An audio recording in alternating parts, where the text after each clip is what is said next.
இப்போது புதிய அறிமுகம் ஆச்சி ஹோட்டல் சாம்பார் 50 கிராம் ரூபாய் 20 மட்டுமே.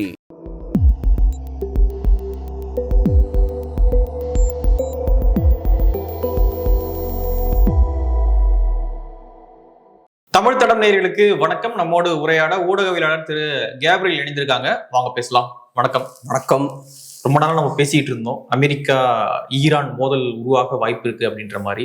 ஸோ இன்னைக்கு தொடங்கியிருக்காங்க. இஸ்ரேலும் அமெரிக்காவும் இணைந்து ஈரான் மீது தாக்குதலை தொடுத்திருக்காங்க. வான்வழி தாக்குதல் நடந்துகிட்டு இருக்கு. ஸோ ஈரானுடைய தலைமை தலைவர் அப்படின்னு சொல்லப்படக்கூடிய கமேனி அவர்கள் பாதுகாப்பாக இருக்காரு அப்படின்னு சொல்லிட்டு ஈரான் அரசு அறிவிச்சிருக்காங்க. இந்த பதிலடிக்கு கண்டிப்பாக நாங்க கடுமையான பதிலடி கொடுக்க போறோம், பின்வாங்க போறதில்லை அப்படின்னு ஈரானும் கடுமையான தாக்குதலை அமெரிக்காவுடைய இராணுவ தளவாடங்கள் மீது தொடுத்துக்கிட்டு இருக்காங்க. ஸோ எப்படி பாக்குறீங்க இந்த தாக்குதல் முதற்கட்டமா? இப்போ அமெரிக்கா அவங்களோட தாக்குதலை நடத்திட்டாங்க. இன்னைக்கு ஏறக்குறைய ஒரு 30 மினிட்ஸ் அட்டாக் பண்ணியிருக்காங்க. நம்ம ஏற்கனவே பேசிட்டு இருந்தோம். ஏற்கனவே அங்க யுஎஸ்எஸ் ஏப்ரஹாம் லிங்கன் அப்படின்ற பெரிய ஒரு ஏர்கிராஃப்ட் கேரியர் ஒன்று ஈரான் பக்கத்துல இருக்கு. அது போக இன்னொரு ஏர்கிராஃப்ட் கேரியரும் அநேகமா ஒரு முந்தா நேத்தோ சேர்ந்துருக்கணும். யுஎஸ்எஸ் ஜெரால்ட் ஆர் ஃபோர்ட் அப்படின்ற ஏர்கிராஃப்ட் கேரியர். ஸோ நீங்க பாத்தீங்கன்னா கரெக்டா அந்த ஏர்கிராஃப்ட் கேரியர் வெனிசுவேலால இருந்து இங்க வருது, கரேபியன்ல இருந்து இங்க வருது, சேர்ந்த உடனே அட்டாக்க ஆரம்பிக்கிறாங்க. ஸோ அவங்களுக்கு தேவையான படைபலத்தெல்லாம் குவிச்சதுக்கு அப்புறம் அட்டாக்கை ஹெவியா அவங்க ஆரம்பிக்கிறாங்க. 30க்கும் மேற்பட்ட டார்கெட்ஸை ஈரான்ல அவங்க அட்டாக் பண்ணியிருக்காங்க. பரவலா சொல்லப்படுற விஷயம் என்னன்னா, ஒண்ணு கெமேனியை அவங்க டார்கெட் பண்றாங்க. அயட்டோலா கெமேனி அவர்களோட ஆஃபீஸ், அப்புறம் அவரோட ரெசிடென்ஸ், அதை சுத்தி உள்ள ஏரியாஸ்லாம் டார்கெட் பண்ணியிருக்காங்க. அதே மாதிரி பஷஷ்கியான் அவரோட ஆஃபீஸ், அவரோட ரெசிடென்ஸ்லாம் டார்கெட் பண்ணியிருக்காங்க. ஐஆர்ஜிசியோட முக்கியமான இடங்களை டார்கெட் பண்ணியிருக்காங்க. அவங்களோட முக்கியமான லீடர்ஸையும் டார்கெட் பண்ணியிருக்காங்க. ஸோ ஸ்பெசிஃபிக்காக பின் பாயிண்ட் பண்ணி அவங்கள டார்கெட் பண்ணியிருக்காங்க. என்னோட கணிப்பு என்னன்னா, நாளைக்கு நம்ம பார்க்கும்போது முக்கியமான நிறைய படைத்தளபதிகள்லாம் இறந்திருக்க வாய்ப்பு இருக்கு. ஐஆர்ஜிசியோட முக்கியஸ்தர்கள் நிறைய பேர் உயிரிழந்திருக்கிற வாய்ப்பு இருக்கு. ஸோ நம்ம இப்போ ஏர்லி ஸ்டேஜில் தான் இருக்கும். நாளைக்கு டெஃபினட்டா அந்த நியூஸ்லாம் வரும். ஏன்னா இப்போ இஸ்ரேல் இன்டெலிஜென்ஸ் பற்றி நமக்கு தெரியும். அவங்களால ப்ரிசைஸா பின் பாயிண்ட் பண்ணி கரெக்டாக டார்கெட்ஸை அவங்களால அடிக்க முடியும். ஸோ இந்த ஸ்கேலில் அட்டாக் பண்ணும்போது கண்டிப்பாக நிறைய முக்கியஸ்தர்களை அவங்க டார்கெட் பண்ணியிருப்பாங்க. அது போக மிசைல் இண்டஸ்ட்ரியும் டார்கெட் பண்ணியிருக்காங்க. ஸோ இந்த விஷயங்கள்லாம் பண்ணியிருக்காங்க. ஸோ இப்போ அமெரிக்கன்ஸை பொறுத்தவரை அவங்க ஸ்ட்ராட்டஜி என்னன்னு பார்த்தோம்னா, ஃபர்ஸ்ட் அவங்களோட ஸ்டெல்த் விமானங்கள் லான்ச் பண்ணுறாங்க. லான்ச் பண்ணி ஸ்டெல்த் விமானங்களை ட்ராக் பண்ண முடியாது. ஸோ அதை யூஸ் பண்ணி ஈரானோட டிஃபென்ஸை ஃபர்ஸ்ட் நியூட்ரலைஸ் பண்ணுறாங்க. ஈரானுக்கு டிஃபென்ஸ் சிஸ்டம்லாம் இருக்கும் இல்லையா, அதை நியூட்ரலைஸ் பண்ணுறாங்க. அதுக்கப்புறம் அமெரிக்கன்ஸோட B2 விமானங்கள் வருது. B2 விமானங்கள் அமெரிக்கால இருந்து முசோரியில இருந்து இங்க வரைக்கும் வருது. இதுக்கு முன்னாடி ஆபரேஷன் மிட்நைட் ஹேமர்லயும் அதே மாதிரிதான் B2 விமானங்கள் முசோரியில இருந்து 37 ஹவர்ஸ் கண்டினியூஸா டிராவல் பண்ணி அங்கிருந்து இங்க பாம்பு பண்றாங்க. இங்கேயும் அதே மாதிரிதான் B2 விமானங்கள் அங்கிருந்து இங்க வருது. அப்புறம் இந்த இஸ்ஃபாகன், அப்புறம் ஃபோர்டோ, தெஹரான், இந்த மாதிரி முக்கியமான நிறைய பகுதியில் அட்டாக் பண்றாங்க. ஹொர்மூஸ் ஸ்ட்ரெய்ட் பக்கம் ஒரு முக்கியமான ஒரு போர்ட் சிட்டி இருக்கு ஈரானுக்கு, அந்த பகுதியை அட்டாக் பண்றாங்க. ஏறக்குறைய ஒரு 30 டார்கெட்ஸ் அவங்க அட்டாக் பண்றாங்க. குறிப்பா அவங்களோட நியூக்ளியர் ஃபெசிலிட்டிஸ் கம்ப்ளீட்டா காலி பண்ணிடணும் அப்படின்றதுக்காக இந்த பங்கர் பஸ்டர் பாம்ஸ் எல்லாம் யூஸ் பண்றாங்க. இதுக்கு முன்னாடியும் ஆபரேஷன் மிட்நைட் ஹேமர்லயும் அதே தான் பண்றாங்க, இங்கேயும் அதே விஷயத்த பண்றாங்க. ஸோ இந்த ஆபரேஷன் பேரு ஆபரேஷன் எபிக் ஃபியூரி. ஒரு சினிமா படம் மாதிரி பேர் வச்சிருக்காங்க, ஆபரேஷன் எபிக் ஃபியூரி இந்த ஆபரேஷன் பேர். அமெரிக்கன்ஸ் இந்த தாக்குதல் நடத்தும் போது அதுக்கு பதிலடி கொடுக்கும் விதமா இரேனியன்ஸும் ஒரு பெரிய தாக்குதல் நடத்துறாங்க. குறிப்பா இஸ்ரேலை நோக்கி நிறைய மிசைல்ஸை லான்ச் பண்றாங்க. அதே மாதிரி அமெரிக்காவோட மிலிட்டரி அசர்ட்ஸ் அங்க மிடில் ஈஸ்ட்ல நிறைய பகுதிகள் இருக்கு. எந்தெந்த நாடுகள்ல எல்லாம் அமெரிக்கன் பேஸ் இருக்கோ அங்கெல்லாம் அவங்க அட்டாக் பண்றாங்க. அபுதாபில UAE அட்டாக் பண்றாங்க. ஸோ அபுதாபி அங்க வருது, அப்புறம் குவைத், அப்புறம் கத்தார், அப்புறம் சவுதி அரேபியா, ஜோர்டன்ல சில தாக்குதல் நடந்திருக்கு. இந்த மாதிரி நிறைய நாடுகளை ஈரானும் அட்டாக் பண்றாங்க. ஸோ இப்போ ஈரானை பொறுத்தளவில் அவங்க என்ன பண்ண முயற்சி பண்றாங்கன்னா, இந்த மாதிரியான மற்ற நாடுகள் மேல அட்டாக் பண்ணும்போது காஸ்ட் ஆஃப் வாரும்பாங்க. ஒரு சண்டை நடக்குதுன்னா மிடில் ஈஸ்டுக்கு ஒரு விலை கொடுக்க வேண்டியிருக்குல்ல, அதுக்கு அந்த காஸ்ட் ஆஃப் வாரை அதிகப்படுத்தணும். ஸோ நீங்க மிடில் ஈஸ்ட்ல கூடிய மற்ற நாடுகளெல்லாம் நீங்க அட்டாக் பண்ணீங்கன்னா, குறிப்பா அமெரிக்காவோட நண்பர்களெல்லாம் அட்டாக் பண்ணியாச்சுன்னா, மிடில் ஈஸ்ட் அந்த நிறைய இழக்க வேண்டியிருக்கும். ஸோ மிடில் ஈஸ்டோட இழப்புகளை வந்து அதிகப்படுத்துறீங்க நீங்க. அந்த மிடில் ஈஸ்டர்ன் நேஷன்ஸ், அமெரிக்காவோட ஃப்ரெண்ட்ஸ் இருப்பாங்களா, அவங்களோட இழப்புகளை அதிகப்படுத்துறீங்க. ஸோ அப்போ அவங்க யோசிப்பாங்க, நம்ம அமெரிக்காவை பதில் தாக்குதல் நடத்த மாட்டாங்களா, நம்ம இடங்கள் மீது தாக்குதல் நடத்துறாங்க அப்படின்னு? இப்போ ஒன்றும் இல்லை, இப்போ சண்டை வந்து அமெரிக்காவுக்கும் ஈரானுக்கும் தான் நடக்குது. ஸோ அமெரிக்காவும் ஈரானும் அதை டீல் பண்ணிப்பாங்க. அதே மாதிரி இஸ்ரேலும் அதில் இன்வால்வ் ஆயிருக்காங்க. இதுல பெருசா இவங்க எந்த ரோல் பிளே பண்றதுக்கும் வாய்ப்பு கிடையாது. ரெண்டாவது, அவங்க டைரக்டா இன்வால்வ் ஆனாங்கன்னா டைரக்டா இவங்களும் இன்னும் ஹெவியா அட்டாக் பண்ணுவாங்க. ஸோ இப்போதைக்கு என்னன்னா, ஈரானை அட்டாக் பண்ணணும் அமெரிக்காவும் இஸ்ரேலும். முடிஞ்ச அளவுக்கு ஈரான் அதை டிஃபெண்ட் பண்ணணும். ரெண்டாவது, ஈரானை பொறுத்தளவுல மிடில் ஈஸ்டர்ன் நேஷன்ஸ் மேல நீங்க அழுத்தம் போட்டீங்கன்னா, அவங்களுக்கு ஏற்படக்கூடிய இழப்புகளை நீங்க அதிகப்படுத்திட்டீங்கன்னா, ஆட்டோமேட்டிக்கா அந்த நாடுகளுக்கு இந்த போர் நல்லது இல்லை. ஸோ இந்த போரை நிறுத்தணுன்ற அழுத்தத்தை அவங்க யூஎஸ் மேல போடுவாங்க. ரெண்டாவது, அந்த நாடுகள் மேல டைரக்டா அவங்க அட்டாக் பண்ணல, அமெரிக்கன் பேசஸ் மேல அவங்க அட்டாக் பண்றாங்க. பட் அமெரிக்கன் பேஸ் அட்டாக் பண்ணாலும் அந்த நாடு மேல அட்டாக் பண்ற மாதிரி தான். ஏன்னா அந்த நாட்டில் தானே அந்த ஏர் பேஸ், அப்புறம் மிலிட்டரி பேஸ், நேவல் பேஸ்லாம் அங்கதான் இருக்கு. பட் அந்த விஷயத்த ஈரான் பண்றாங்க. ஸோ இப்போ பெரிய லெவல்ல பார்த்தோம்னா ஒரு எஸ்கலேஷன் நடந்திருக்கு. இப்போதைக்கு தாக்குதல் முடிஞ்சிருக்கு. ஆனா அமெரிக்கன் சைட்ல சொல்லப்படுற விஷயம் என்னன்னா, இது கொஞ்சம் நாட்கள் போகும் அப்படின்ற மாதிரி தான் சொல்றாங்க. ஃபியூச்சர்ல வேற தாக்குதல்களும் நடக்கும் அப்படின்ற மாதிரி அவங்க பேசுறாங்க. நாங்க சொல்ற விஷயங்கள்லாம் செய்யலைன்னா பெரிய விளைவுகளை நீங்க எதிர்கொள்ள வேண்டியிருக்கும் அப்படின்ற மாதிரி சொல்றாங்க. பார்ப்போம். இப்போ வெனின்சுலால வந்து மட்ரோவை அப்படிதான் வந்து ஒரே நாள்ல சும்மா சில மணி நேரங்கள்ல தூக்கிட்டாங்க அங்கிருந்து. அதே போல இங்க கம்யூனி தூக்கிட்டா இந்த பிரச்சனை சால்வ் ஆகிருமா, இல்ல எவ்வளவு தூரம் இது போகும் அப்படின்னு நினைக்கிறீங்க? இப்போ அவங்களோட விருப்பம் என்னன்னா, கெமேனிய முடிச்சு கட்டணும் அப்படின்றது அவங்க விருப்பமா இருக்கு. அதனாலதான் அவரோட ஆஃபீஸ், அப்புறம் அவரோட ரெசிடென்ஸ், இந்த ஏரியாஸ்லாம் அவங்க டார்கெட் பண்றாங்க. பட் அதை அவங்களால செய்ய முடியல. ரெண்டாவது, ஈரான் பொறுத்தளவுல வெனின்சுவேலா மாதிரி கிடையாது. ஈரான் கொஞ்சம் பவர்ஃபுல்லான நாடு தான். நம்ம ஏற்கனவே பார்த்தது போல அவங்க கிட்ட ஆயிரக்கணக்கான மிசைல்ஸ்லாம் அவங்க கிட்ட இருக்கு. ஆனா கம்பேர் டு யூஎஸ் இஸ்ரேலோட நீங்க கம்பேர் பண்ணீங்கன்னா ஒண்ணுமே கிடையாது. ஈரான் கூட. அப்ப யூஎஸ் இஸ்ரேல நீங்க ஈரானோட கம்பேர் பண்றீங்கன்னா அவங்க கிட்ட பெரிய லெவல்ல ஆயுத பலம் இருக்கு. இப்போ ஒன்றும் இல்லை, இப்போ அவங்க பாத்தீங்கன்னா அவங்களோட ஏர்கிராஃப்ட் கேரியரை நிப்பாட்டி வச்சிருக்க ஸ்டைல்லேயே நீங்க பார்க்கலாம். USS Abraham லிங்கனை straight of Hormuz பக்கம் நிப்பாட்டி வச்சிருக்காங்க. அதே மாதிரி யூஎஸ்எஸ் ஜெரால்ட் ஆர்ஃபோர்ட இங்க கோஸ்ட் ஆஃப் இஸ்ரேல் பக்கம் அவங்க நிப்பாட்டி வச்சிருக்காங்க. ஸோ இஸ்ரேலோட அந்த கோஸ்ட் சைட்ல அவங்க நிப்பாட்டி வச்சிருக்காங்க. இதை வந்து ஸ்வாட் அண்ட் ஷீல்டு டெக்னிக்ன்றாங்க. ஷீல்டுனா தடுப்பு. அந்த வேலையை பார்க்கறது USS Gerald R Ford. So USS Gerald ஆர்ஃபோர்டோட வேலை என்னன்னா, இஸ்ரேலை ப்ரொடெக்ட் பண்ணும். ஸோ இஸ்ரேல் பக்கத்துல இருக்காங்க. கண்டிப்பா ஈரான் இஸ்ரேல் அடிப்பாங்கன்னு அவங்களுக்கு தெரியும். ஸோ இஸ்ரேல் அட்டாக் பண்ணும்போதும் சரி, ஜோர்டன் அட்டாக் பண்ணும்போதும் சரி, யூஎஸ்எஸ் ஜெரால்ட் ஆர்ஃபோர்ட் வந்து அதை முறியடிக்கணும். ஆமா. ஸோ அதுக்கான டிஃபென்ஸ் சிஸ்டம்லாம் யூஎஸ்எஸ் ஜெரால்ட் ஆர்ஃபோர்ட்ல இருக்கு. ஒரு முக்கியமான defence system, Aegis missile defence system வந்து அங்க இருக்கு. அது போக நிறைய விமானங்களும் அதுல இருக்கு. ஸோ ஷீல்டு வந்து யாருன்னு பார்த்தா ஜெரால்ட் ஆர்ஃபோர்ட் வந்து ஷீல்டு. அதுக்கப்புறம் யூஎஸ்எஸ் ஏப்ரஹாம் லிங்கனை ஹொர்மூஸ் பக்கம் நிப்பாட்டிருக்காங்க. ஏப்ரஹாம் லிங்கன் வந்து ஸ்வாட். ஸோ உள்ள புகுந்து அடிக்கிறது வந்து கத்தியோட வேலை. ஸோ அதனால இங்கே பார்த்தோம்னா ஃபைட்டர் ஜெட்ஸை விட்டு இங்க இருந்து அட்டாக் பண்றது, மிசைல்ஸை இங்க இருந்து லான்ச் பண்றது, ஏறக்குறைய ஒரு 30 டாம் ஹாக் மிசைல்ஸை லான்ச் பண்ணியிருக்காங்க. அது போக ஏன் அதை ஸ்ட்ரெயிட் ஆஃப் ஹொர்மூஸ் பக்கம் நிப்பாட்டிருக்காங்கன்னா, அமெரிக்கன்ஸுக்கு தெரியும் இரேனியன்ஸ் வந்து ஸ்ட்ரெயிட் ஆஃப் ஹொர்மூஸை க்ளோஸ் பண்ண முயற்சி பண்ணுவாங்க. ஸோ இப்போ பெர்ஷியன் கல்ஃப் வழியா இருந்து வரக்கூடிய கப்பல்கள்லாம் ஸ்டாப் ஆயிடும். ஸோ அதனால அதை அலோவ் பண்ணக்கூடாது அப்படின்றதுக்காக ஸ்ட்ரெயிட் ஆஃப் ஹொர்மூஸ் பக்கம் ஒரு ஏர்கிராஃப்ட் கேரியரை நிப்பாட்டி வச்சிருக்காங்க. இப்போ பார்த்தீங்கன்னா அமெரிக்கன்ஸ் ஏறக்குறைய ஒரு 120 போர் விமானங்களை யூஸ் பண்ணியிருக்காங்க தாக்குதல்ல. இஸ்ரேலிஸ் ஏறக்குறைய 200 போர் விமானங்களை இந்த தாக்குதல்ல யூஸ் பண்ணியிருக்காங்க. இது எதுக்கு நான் சொல்றேன்னா, இவங்களோட படையோட வலிமையை பாருங்க. அது போக சுத்தி ஏகப்பட்ட ஆர்மி பேஸ் இருக்கு, ஏர் பேஸ் இருக்கு, நேவல் பேஸ் இருக்கு, ஏகப்பட்ட டிஃபென்ஸ் சிஸ்டம் பில்ட் பண்ணி வச்சிருக்காங்க மிடில் ஈஸ்ட்ல ஏகப்பட்ட நாடுகள்ல. அது போக 2 பெரிய ஏர்கிராஃப்ட் கேரியர்ஸ், அது போக நிறைய டிஸ்ட்ராயர்ஸ் இருக்கு, வேற நிறைய நேவல் அசட்ஸ் எல்லாம் அங்க பிளேஸ் பண்ணிருக்காங்க. ஸோ இவ்வளவுத்தையும் ஈரானால டீல் பண்ண முடியுமான்னு கேட்டீங்கன்னா வாய்ப்பே கிடையாது. ஈரான் இருக்கிற ஒரே ஸ்ட்ரென்த் என்னன்னா, நிறைய மிசைல்ஸ் இருக்கு. ஈரான் கிட்ட பெரிய கப்பல் படை, பெரிய பலம் வாய்ந்த கப்பல் படை கிடையாது.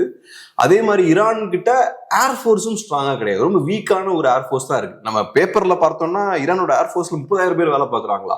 பலமான ஏர்ஃபோர்ஸா இருக்கும் போல நமக்கு தோணும்.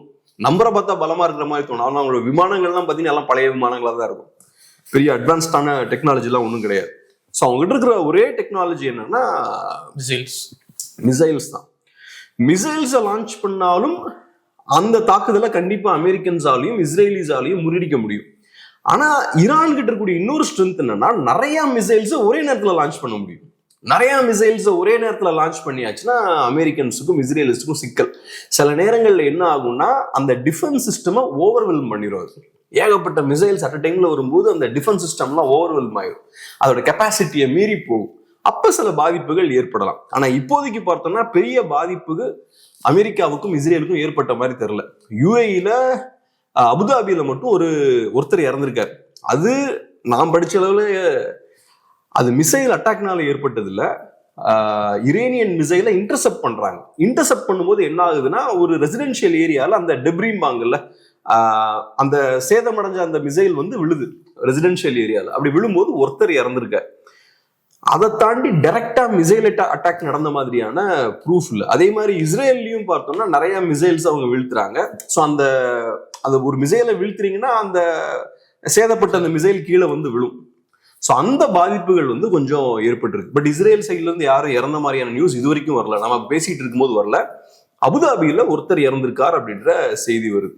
இது நீங்க ஈரான் சைட்ல பாத்தீங்கன்னா ஏகப்பட்ட டேமேஜ் ஏற்பட்டிருக்கு. குறிப்பா IRGCல நிறைய பேர் உயிரிழந்திருக்காங்க, ராணுவ வீரர்கள். நான் சொன்னது மாதிரி நாளைக்கு நம்ம பார்க்கும்போது நான் சொல்றேன், கண்டிப்பா நிறைய முக்கியமான IRGC ஹை ரேங்கிங் ஆபீசர்ஸ்லாம் இருப்பாங்கல்ல, அவங்க நிறைய பேர் கண்டிப்பா மரணிச்சிருக்க வாய்ப்பு இருக்கு. கண்டிப்பா அது நடந்திருக்கும். ஏன்னா இவங்க ப்ரிசைஸா அதை வாட்ச் பண்ணி தான் அவங்க அதை நடத்திருப்பாங்க. ஸோ ஏறக்குறைய 250 இரேனியன்ஸ் இறந்திருக்காங்க அப்படின்ற இனிஷியல் ரிப்போர்ட்ஸ் வருது. ஏறக்குறைய 1300 இரேனியன்ஸுக்கு நிறைய பாதிப்புகளும் ஏற்பட்டிருக்கும் அப்படின்ற மாதிரியும், அடிலாம் விழுந்திருக்கும், இன்ஜுரிஸ் ஏற்பட்டிருக்கும் அப்படின்ற மாதிரியும் செய்திகள் வருது. ஸோ இப்போ ஈரானை பொறுத்தளவுல மக்களுக்கு அவங்க கொடுக்குற அட்வைஸ் என்னன்னா, சிட்டிஸை வெக்கேட் பண்ணுங்க, முக்கியமான சிட்டிஸை வெக்கேட் பண்ணி கிராமங்களுக்கு போயிருங்க அப்படின்ற ஒரு உத்தரவை அவங்க போடுறாங்க. ஸோ இப்போ நிறைய மக்கள் பார்த்தோம்னா சிட்டிஸ்ல இருந்து அவங்க கிராமத்துக்கு போயிட்டு இருக்காங்க, சேஃபா இருக்கலாம் அப்படின்றதுக்காக. ஆப்ரேஷன் மிட் நைட் ஹேமர் அப்பயும் அது நடந்தது. சிட்டிஸ்ல இருக்க மக்கள்லாம் நேச்சுரலா எல்லா நாட்டிலும் நடக்கிறது, அது மைக்ரேட் ஆகி அவங்க கிராமத்துக்கு போறாங்க. மேபி இது ஒரு டெக்னிக்கா கூட இருக்கலாம். ஏன்னா இப்ப திரும்பவும் போராட்டங்கள்லாம் வெடிக்க ஆரம்பிச்சிருச்சு ஈரான்ல. இந்த லாஸ்ட் ஒரு 1 வீக்கா நீங்க பார்த்திருப்பீங்க, திரும்ப போராட்டங்கள்லாம் வெடிக்க ஆரம்பிக்குது. ஸோ அதை மட்டுப்படுத்துறதுக்கும் இதை ஒரு டெக்னிக்கா இரானியன் கவர்மெண்ட் யூஸ் பண்ணலாம். மக்களை ஃபுல்லா வெக்கேட் பண்ணியாச்சுன்னா சிட்டியை முடக்க மாட்டாங்க அவங்க, அதுக்கு கூட ஒரு டாக்டிஸா அவங்க யூஸ் பண்ணலாம். பட் இந்த விஷயங்களும் இப்ப நடந்துட்டு இருக்கு. ஸோ இது கொஞ்சம் இக்கட்டான ஒரு சூழல் தான் ஈரானை பொறுத்தளவுல. ஆனா இதுல என்னன்னா, இப்ப இந்த அட்டாக்கை பொறுத்தளவு சக்சஸ், இது வெற்றிகரமா தாக்குதல்களை நடத்தி முடிச்சுட்டாங்க. ஆனா இந்த அட்டாக் சக்சஸ்னாலும் நீங்க அட்டாக் பண்ணதுக்கான ஒரு காரணம் இருக்கும்ல, சில அப்ஜெக்டிவ்ஸை நீங்க மனசுல வச்சு இதை சாதிக்கணுன்றதுக்காக தாக்குதல் நடத்திருப்பீங்க. அதை இவங்க சாதிச்சுட்டாங்கன்னு கேட்டீங்கன்னா அது இன்னும் நடந்ததான்றது பெரிய கேள்விக்குறிதான். உங்களுக்கு லீடர்ஷிப் சேஞ்ச் வேணும், அதிகார மாற்றம் வேணும், நியூக்ளியர் ஃபெசிலிட்டிஸை கம்ப்ளீட்டா நீங்க இல்லாம பண்ணணும், அப்புறம் ஈரானோட அந்த மிசைல் ப்ரோக்ராம் எல்லாம் பலவீனப்படுத்தணும். இதெல்லாம் அவங்க சாதிச்சுட்டாங்களான்னு கேட்டா இன்னும் நடக்கல. ஸோ அமெரிக்காவோட ப்ராடர் அப்ஜெக்டிவ்னா இதுதான், அதை இன்னும் அவங்க சாதிக்கல. ஸோ அதுக்குதான் அவங்க சொல்றாங்க இந்த தாக்குதல் உடனே முடியாது, இன்னும் கொஞ்ச நாட்கள் நாங்க நடத்துறதுக்கான வாய்ப்பு இருக்கு, இன்னும் நிறைய அழுத்தங்கள் போடுவோம் அப்படின்னு சொல்றாங்க. ஸோ அதனால இது வந்து ஃபர்ஸ்ட் அட்டாக் தான் நம்ம பார்க்கணும். போக போக ஃபியூச்சர்ல வேற தாக்குதல்களும் இருக்கும் அப்படின்ற மாதிரி தான் தோணுது. ஈரான் இப்போ இறங்கி வர வாய்ப்பு இருக்குமா, இல்ல அதே இடத்துல தான் அவங்க இருப்பாங்க? அந்த இப்ப அந்த நியூக்ளியர் பாம் அது தயாரிக்கிறது தான் பிரச்சனை இருக்கு. ஸோ அதை கைவிடுவாங்களா, கம்பெனியை மாற்றுவாங்களா? ஸோ அதுல என்ன சேஞ்ச் வரும்னு நினைக்கிறீங்க? எனக்கு என்னமோ ஒரு பாயிண்ட்ல அமெரிக்கன் சொல்றது அவங்க கேட்பாங்கன்னு நினைக்கிறேன். கேட்காம இருக்க முடியாது. இப்போ 30க்கும் மேற்பட்ட இடங்கள்ல தாக்குதல் நடத்துறாங்க, 2 ஏர்கிராஃப்ட் கேரியரை கொண்டு வந்து நிப்பாட்டிருக்காங்க. சும்மா நிப்பாட்ட மாட்டாங்க, கண்டிப்பா அதை பயன்படுத்த தான் போறாங்க, ஹெவியா அதை யூஸ் பண்ண தான் போறாங்க. அமெரிக்கன்ஸ் கிட்டையும் இஸ்ரேலிஸ் கிட்டையும் ஈரானால சண்டை போட முடியாது, அது ஈரானுக்கும் நல்லா தெரியும். அவங்களோட மிலிட்ரி மைட் பார்த்தோம்னா ஈரானால இமேஜின் கூட பண்ணி பார்க்க முடியாத அளவுக்கு பெரிய இராணுவ பலம் இந்த நாடுகள் கிட்ட உண்டு. ஈரானால இஸ்ரேல் கிட்ட கூட போக முடியாது. இஸ்ரேலே ஈரானை விட பல மடங்கு பவர்ஃபுல்லான கண்ட்ரி, அதுவும் அமெரிக்காவும் டைரக்டா இன்வால்வ் ஆகிறாங்க. இதுல இன்னொரு விஷயம் என்னன்னா, இப்ப பேச்சுவார்த்தை நடத்திட்டு இருக்கும்போது தாக்குதல் நடக்குது, இது கரெக்ட் கிடையாது. டிப்ளமேட்டிக்கா சில நகர்கள் நடந்துட்டு இருக்கும்போது, பேச்சுவார்த்தை நடக்கும் போதே இந்த தாக்குதலை நடத்துறாங்க. இது ஃபர்ஸ்ட் டைம் கிடையாது. அமெரிக்கன்ஸ் இதுக்கு முன்னாடியும் இதை தான் பண்றாங்க. ஆபரேஷன் மிட்நைட் ஹேமர் நடக்கும் போதும், பேச்சுவார்த்தைகள் நடந்துட்டு இருக்கும் போதே நடுவுல இந்த மாதிரியான தாக்குதல்களை அவங்க நடத்துறாங்க. ஸோ அமெரிக்கன்ஸை பொறுத்தளவுல எந்த சட்டத்திட்டத்தையும் மதிக்கிற மாதிரி இல்லை. எங்களுக்கு பிடிச்சா நாங்க பண்ணுவோன்ற மாதிரி தான் பண்றாங்க. ஸோ அவங்க ஈரானுக்கு எந்த ஒரு கருணையும் காட்ட மாட்டாங்க, எந்த சட்டத்திட்டங்களுக்கு உட்பட்டும் அவங்க செயல்பட மாட்டாங்க. இப்ப பாருங்க, ஸ்கூல்ஸ் எல்லாம் பாம்பு பண்ணிருக்காங்க. இப்ப ரஷ்யாவுக்கு பெருசா கிளாஸ் எடுப்பாங்க, ஸ்கூல்ஸ் அட்டாக் பண்ணிட்டாங்க, குழந்தைகள் நிறைய இறந்துருக்காங்க, இப்படிலாம் ஏகப்பட்ட கதையை பேசுவாங்க. ஆனா காசால பாத்தீங்கன்னா குழந்தைங்களை டார்கெட் பண்ணி ஏகப்பட்ட தாக்குதல் நடக்கும். இங்கேயும் பாருங்க, இப்ப ஈரான்லயும் ஸ்கூல் அட்டாக் பண்ணிருக்காங்க. அதெல்லாம் கேவலமான செயல்பாடு தான். பட் அதெல்லாம் பண்றாங்க. ஸோ அவங்க எதையும் கண்டுக்கிறதா இல்லை. அப்புறம் கெமேனியை பொறுத்தளவுல உள்ளூர்லயும் அவருக்கு பெரிய மரியாதை இல்லை. இப்ப மக்கள் செல்வாக்கு சரிஞ்சுக்கிட்டே இருக்கு. மக்கள் அரசுக்கு எதிராக திரும்புறாங்க. இப்ப ஒரு 1 வீக் முன்னாடி கூட நிறைய ப்ரொட்டஸ்ட்லாம் நடந்துட்டு தான் இருக்கு. ஒரு 1 வீக்காவே அங்க நிறைய ப்ரொட்டஸ்ட்லாம் நடந்துட்டு தான் இருக்கு. ஸோ கவர்மெண்ட்டுக்கு உள்நாட்டு பிரச்சனையும் டீல் பண்ண வேண்டியது இருக்கு, வெளியில இஸ்ரேலையும் அமெரிக்காவையும் டீல் பண்ண வேண்டியிருக்கு, அது போக பொருளாதார ரீதியான பிரச்சனையும் இருக்கு. இப்ப கம்ப்ளீட்டா பெரிய பேனிக் இருக்கும், நமக்கு அதை ஃபீல் பண்ணவே முடியாது. இப்ப மிசைல் அட்டாக் ஒரு 30 டார்கெட்ஸ்ல அடிக்கிறாங்கன்னா சாதாரண ஒரு மூட் இருக்காது, பயங்கர பரபரப்பான டென்ஸ்டான ஒரு மூட் இருக்கும். மக்கள் நிறைய பொருட்கள் எல்லாம் வாங்கணும்னு நினைப்பாங்க, கடைகள் நிறைய பொருட்கள் இருக்காது. ஏன்னா ஏற்கனவே பெரிய பொருளாதார தடையை இவங்க ஃபேஸ் பண்ணிட்டு இருக்காங்க. அது போக ஈரான் கரன்சி பெரிய ஒரு வீழ்ச்சியில் இருக்கு, கையில பணம் கிடையாது, ஏகப்பட்ட சிக்கல் மத்தியில அவங்க இருப்பாங்க. ஸோ நர்வஸான ஒரு சூழல் இருக்கும். அப்ப எவ்வளவு நாள் தான் ஈரானியன் கவர்மெண்ட் தாக்கு பிடிப்பாங்க? இப்ப நான் இப்பயுமே ஈரானையும் வெனிசுவேலையும் கம்பேர் பண்ணல. ஏன்னா வெனிசுவேலாவை பொறுத்தளவுல மடுரோவுக்கு அவர் கூட இருந்த சகாக்களையே அவர் நம்பல, அவங்களே இவரை தூக்கி கொடுத்துருவாங்கன்ற பயம் அவருக்கு இருந்தது. ஸோ அதனாலதான் அவர் கியூபன்ஸ் எல்லாம் கூட வச்சிருந்தார். ஆனா கெமேனிக்கு அந்த பிரச்சனை கிடையாது. கெமேனியை பொறுத்தளவுல அவர் ரிலிஜியஸ் லீடர், அவர் கூட இருக்கவங்களும் இந்த ரிலிஜியஸ் பற்று இருக்கும்ல, அந்த மாதிரியான ஆட்கள். ஸோ இப்போ ஐஆர்ஜிசி எல்லாம் எடுத்துக்கிட்டீங்கன்னா அவங்க எல்லாம் கெமேனியை விட்டு கொடுத்துட மாட்டாங்க. அவங்க கெமேனிக்கு விசுவாசமா இருப்பாங்க, ஈரானோட லீடர்ஷிப்புக்கு விசுவாசமா தான் இருப்பாங்க. ஸோ கடைசி வரைக்கும் அவங்க எல்லாம் கூட இருந்து கண்டிப்பா ஃபைட் பண்ணுவாங்க. மடுரோவுக்கு அந்த அட்வான்டேஜ் எல்லாம் கிடையாது. பட் கெமேனியை பொறுத்தளவுல ஒரு ஐடியாலஜி ட்ரிவன் குரூப்பை வந்து அவர் கூட வச்சிருக்காரு. ஸோ அவங்க டஃபா ஃபைட் பண்ணுவாங்க. பட் இருந்தாலும் இப்ப அமெரிக்கா பண்ற இந்த வேலையெல்லாம் பண்ணாங்கன்னா எவ்வளவு நாள் தாக்கு பிடிக்க முடியும் அவங்களால? கண்டிப்பா ரொம்ப நாள் அவங்களால நிக்க முடியாது. ஸோ ஏதோ ஒரு பாயிண்ட்ல கண்டிப்பா இறங்கி வருவாங்க. வெனிசுவேலா அவங்க எப்படி ஒரு வழி கொண்டு வந்தாங்களோ அதே மாதிரி டெஃபினட்டா ஈரானையும் நெருக்கி பிடிச்சி அவங்க சில விஷயங்களை செய்ய வச்சிருவாங்க. இப்போ வந்து நான் வந்து அமெரிக்கா தப்பா ஈரான் தப்பா அந்த ஏரியாக்குள்ளெல்லாம் நான் போல. ஆக்சுவலா என்ன நடக்கும்ன்றது நான் சொல்றேன். இது என்னோட பார்வையில இது நடக்கிறதுக்கான வாய்ப்புகள் அதிகம். ஏன்னா இப்ப நம்ம வீடியோ எல்லாம் போடும்போதே ஈரான் பதிலடி கொடுப்பாங்க, ஈரானோட பலம் உனக்கு தெரியுமானா நிறைய பேர் கேட்டிருந்தாங்க. பிராக்டிக்கலா நீங்க பாத்தீங்கன்னா ஈரானால இஸ்ரேலோட எல்லாம் மோதி நிக்க முடியாது. இஸ்ரேலோடையும் சரி அமெரிக்காவோடையும் சரி சண்டைலாம் போட முடியாது. ஸோ நம்ம இங்க வந்து பேசும்போது வேணா வீர வசனங்கள்லாம் பேசலாம், சண்டைன்னு வந்தா ஈரானால தாக்கு பிடிக்க முடியாது. ஸோ அதனால ஏதோ ஒரு பாயிண்ட்ல இறங்கி தான் வரணும். அமெரிக்கா ஃபுல் ஃபோர்ஸோட வராத வரைக்கும் பிரச்சனை இல்லை. ஃபுல் ஃபோர்ஸோட இந்த பக்கம் வந்துட்டாங்கன்னா வேற வழி கிடையாது. இந்த அளவுக்கு அமெரிக்கா படைகளை கடைசியா 2003 தான் மிடில் ஈஸ்ட்ல குவிச்சிருக்காங்க. ஸோ அப்ப இது சாதாரண ஈவெண்ட் இல்லை, ஏதோ கணக்கு பண்ணி தான் ஃபுல் ஃபோர்ஸ் அவங்க உள்ள இறக்கிருக்காங்க. அப்ப ஈரானுக்கு ஆப்ஷன்ஸ் கம்மி தான். இந்த பக்கம் அமெரிக்கா திரும்பாத வரைக்கும் பிரச்சனை இல்லை. ஆனா இந்த பக்கம் திரும்பியாச்சுன்னா ஃபுல் அட்டென்ஷன் இந்த பக்கம் திருப்பிட்டாங்க. அப்ப ஆப்ஷன்ஸ் ரொம்ப கம்மி தான் ஈரான். இப்போ ஈரானுக்கு ஆதரவாக வேறு எதுவும் நாடுகள் வர வாய்ப்பு இருக்குமா, இல்ல ஈரான் தனித்து விடப்பட்டிருக்கா, எப்படி பாக்குறீங்க? யார் வருவா ஈரானுக்கு ஆதரவா? ரஷ்யா ஒரு வடகொரியா ஏதோ சப்போர்ட்டிவா பேசின மாதிரியான ஒரு நியூஸ் கூட பார்த்தேன், இல்லையா? அஃப்கோர்ஸ் இப்ப இந்த மாதிரி தாக்குதல் நடந்ததுன்னா எப்பவுமே அது நடக்கிறது தான். சைனா அதை கண்டிப்பாங்க, வடகொரியா அப்புறம் ரஷ்யா இவங்கெல்லாம் அப்போஸ் பண்ணுவாங்க. அப்புறம் ஈரானுக்கு ஆதரவா சில விஷயங்கள் பேசுவாங்க. அது எதார்த்தமா நடக்கிறதா? படைகள் அனுப்புறது, அதெல்லாம் படைகள்லாம் எப்படி அனுப்ப முடியும்? ரஷ்யாலேயே ஆயிரக்கணக்கான கொரியன்ஸ் போய் சண்டை போட்டு இறந்துருக்காங்க, நார்த் கொரியன்ஸ் போய் சண்டை போட்டு இறந்துருக்காங்க. நீங்க யோசிச்சு பாருங்க, நார்த் கொரியாக்காரங்க எவ்வளவு கடுப்பு இருக்கும். ரஷ்யா அவங்க ஏதோ ஒரு சண்டையை போட்டு இருக்காங்க யுக்ரைன்ல, அது இன்னொரு நாட்டோட டெரிட்டரிஸை கைப்பற்றுவதற்காக உள்ள போறாங்க. அந்த சண்டையை ரஷ்யாவால முடிக்க முடியல. அந்த சண்டையில நார்த் கொரியன்ஸை இன்வால்வ் பண்றாங்க. யார்? அங்க நார்த் கொரியன் டிக்டேட்டர், அவரோட மக்கள் அனுப்புறாங்க. இப்ப நம்ம நாட்டு ராணுவ வீரர்கள் அங்க அனுப்பி நம்ம ஒத்துப்போமா? எங்கேயோ நடக்கிற சண்டையில போய் எதுக்கு நம்ம மக்கள் இறக்கணும் தானே யோசிப்போம். அதே பார்வை தானே அவங்களுக்கும் இருக்கும். ஆனா அது ஒரு சர்வாதிகார நாடு, அங்க இருக்கக்கூடிய அதிருப்தி என்னன்னு நமக்கு தெரியல, போராடலாம் முடியாது. பட் ஒண்ணும் இல்லாத மாதிரி ஒரு சூழல் இருக்கு. ஆனா எவ்வளவு கோபம் அவங்களுக்கு இருக்கும். இப்ப சோல்ஜர்ஸ் அனுப்பலன்னு நினைக்கிறேன். ஆனா நிறைய ஆயிரக்கணக்கான சோல்ஜர்ஸ் இறந்துருக்காங்க. ரஷ்யாக்காரங்கனால அவங்க போரையே ஒழுங்கா சண்டை போட்டு ஜெயிக்க முடியல. ஏற்கனவே அங்க ஒரு போர்ல மாட்டிக்கிட்டு இருக்காங்க. ரெண்டாவது ரஷ்யன்ஸுக்கும் இது பெரிய சிக்கல் தான். ஈரானியன் ட்ரோன்ஸ்லாம் நிறைய ரஷ்யாவுக்கு வந்துட்டு இருந்தது. ஸோ ரஷ்யாவுக்கு ஈரான் பெரிய ஒரு சப்போர்ட்டா இருந்தது. யுக்ரைனுக்கு எதிராக சண்டை போட்ட போர்ல ஈரான் ஒரு முக்கியமான சப்போர்ட்டா இருந்தாங்க. இப்ப ட்ரோன்ஸ் வரத்தெல்லாம் கம்மியாயிருக்கும். ஏன்னா இப்ப ஈரானுக்கே ட்ரோன்ஸ் எல்லாம் இப்ப தேவை. மிசைல் ப்ரொடக்ஷன், ட்ரோன்ஸ் ப்ரொடக்ஷன்லாம் இன்க்ரீஸ் பண்ணணும் அவங்களுக்கு.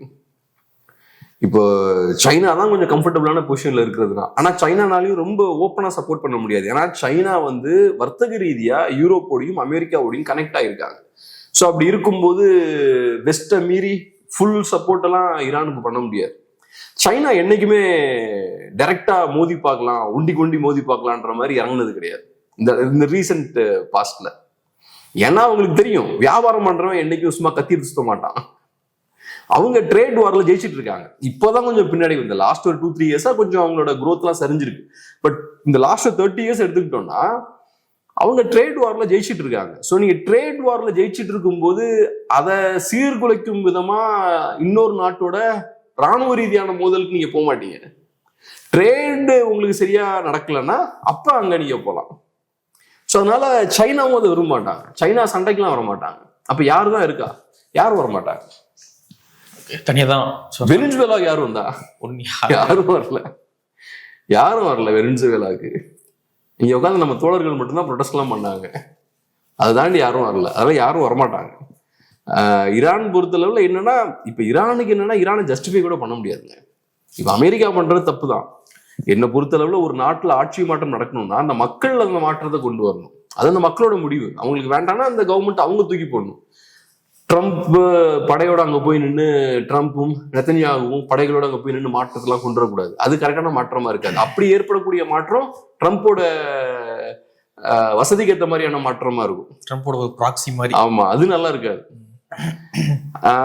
ஸோ அப்படிப்பட்ட ஒரு மாற்றத்தை நம்ம மாற்றம்னே நம்ம பார்க்க முடியாது. ஆனா அது ஓகே ஒரு சைட்ல. ஆனா இன்னொரு சைட்ல ஈரான் நடக்கிறதும் பச்சை சர்வாதிகாரம்ல, மத அடிப்படைவாத ஆட்சியெல்லாம் நடந்துட்டு இருக்கு. ஸோ அதையும் ஆதரிக்க முடியாது. ஓகே, இப்போ இதனால எண்ணெய் விலைகள், எண்ணெயோடைய ரேட்லாம் ஏற வாய்ப்பு இருக்குமா? ஆயிலுடைய ரேட், ஏன்னா இந்த ஹர்மூஸ் அந்த பகுதிகளெல்லாம் தாக்குதல் நடத்த வாய்ப்பு இருக்கு அப்படின்ற மாதிரி சொல்லப்படுது. ஸோ இதனால எண்ணெய் விலை ஏற வாய்ப்பு இருக்குமா? எப்படி பாக்குறீங்க? ஹர்மூஸ் ஸ்ட்ரெயிட்டை மூடிட்டாங்கன்னா கண்டிப்பா எண்ணெய் விலை ஏறும். ஏன்னா அந்த ஹர்மூஸ் ஸ்ட்ரெயிட் வழியா தான் ஓவரால் வேர்ல்டு ஆயில் ப்ரொடக்ஷன்ல 20% அந்த வழியா தான் போகுது. 20%க்கு மேல நினைக்கிறேன். ஸோ அப்ப அதை க்ளோஸ் பண்ணியாச்சுன்னா என்ன ஆகும்? ஆயில் மார்க்கெட்ல ஆயில் சப்ளை கம்மியாகும். ஆயில் சப்ளை கம்மியாச்சுன்னா நேச்சுரலா ஆயில் பிரைஸ்லாம் மேலே எகிர ஆரம்பிக்கும். ஆனால் அமெரிக்கன்ஸ் அதை அலோவ் பண்ண மாட்டாங்கன்னு நினைக்கிறேன். ஈரானுக்கும் தெரியும், அதை செஞ்சாச்சுன்னா ஒட்டுமொத்த உலகத்தையும் ஈரான் பாய்க்கிறாங்க. ஸ்ட்ரெயிட் ஆஃப் ஹர்மூஸ் அவங்க க்ளோஸ் பண்ணிட்டாங்கன்னா ஒட்டுமொத்த உலகமும் ஈரானுக்கு எதிராக திருப்பிடும். ஏன்னா எல்லாருமே பாதிக்கப்படுவாங்க. அதனால கூட எல்லாருமே 20% ஆயில் அங்கிருந்து வருதுன்னா அந்த சப்ளை நீங்க ஸ்டாப் பண்ணீங்கன்னா என்ன ஆகும்? ஆயில் பிரைஸ் ஏறும்ல, சகட்டு மேனிக்கு ஏறிடும் ஆயில் பிரைஸ்லாம். ஸோ அதனால அந்த வேலையை ஈரான் பண்ண மாட்டாங்கன்னு நினைக்கிறேன். அதை ஒரு பிளாக்மெயில் ட்ரிக்காக தான் அவங்க யூஸ் பண்ணுவாங்க. அங்கே ஒரு மிலிட்ரி ட்ரில் நடத்தினாங்க, சின்ன தாக்குதலாம் நடத்தியிருக்காங்க. அதை தாண்டி பெருசா அந்த ஏரியாவை குறி வச்சு ஏதாவது பண்ணாங்கன்னா ஒட்டுமொத்த உலகமும் ஈரானுக்கு எதிராக திரும்பும். அமெரிக்காவும் அதுக்கப்புறம் அப்படி ஒட்டுமொத்த உலகமும் திரும்புதுன்னு வச்சுப்போமே, அப்ப அமெரிக்காவும் ஃபுல் ஃபோர்ஸா அதை டீல் பண்ணுவாங்க. அது ரொம்ப சீரியஸான ஒரு விஷயமா பார்ப்பாங்க. அதனால அந்த எக்ஸ்டென்ட்டுக்கு ஈரான் போகாதுன்னு நினைக்கிறேன். பார்ப்போம். ஓகே, நிறைய விஷயங்கள் நம்மளோட பார்க்கறதுக்கு நன்றி.